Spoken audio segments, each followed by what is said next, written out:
আসসালামু আলাইকুম। আজকে আমি একটি রেসিপি রান্না করে দেখাবো। সরিষার তেল দিয়ে দিয়েছি, এখন দিয়ে দিচ্ছি পেঁয়াজ কুচি, নাড়াচাড়া দিয়ে ব্রাউন কালার করতেছি। এখন আমি দিয়ে দিব চিংড়ি মাছ। চিংড়ি মাছটাও পেঁয়াজের সাথে ভালোভাবে নাড়াচাড়া দিয়ে একটু ভেজে নিতে হবে। তারপরে দিয়ে দেব একটু মরিচ বাটা, পরিমাণ মতন যে যেমন ঝাল খেতে চান। পানি দিয়ে ভালোভাবে মিক্সড করে দিব। মিক্সড করা হয়ে গেছে, এখন 1 চামচ হলুদ দিয়ে দিব। তারপরে পরিমাণ মতন লবণ দিয়ে দিব, কাঁচামরিচ দিয়ে দিব।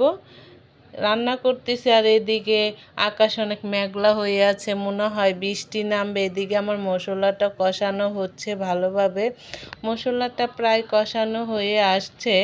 এখন আমি এটার মধ্যে দিব পুঁই শাক কেটে আমি আগে ধুয়ে রেখেছিলাম, এখন আমি দিয়ে দিচ্ছি।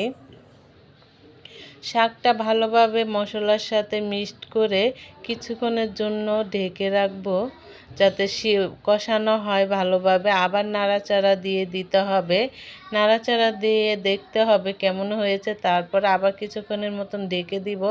এখন আবার দেখব কেমন হয়েছে। এখন একটু পরিমাণ পানি দিয়ে দিব, একটু ঝুল ঝুল ভাব রাখবো, তার জন্য আমার তরকারিটা হয়ে আসছে। আজকের রেসিপি এই পর্যন্তই। আসসালামু আলাইকুম।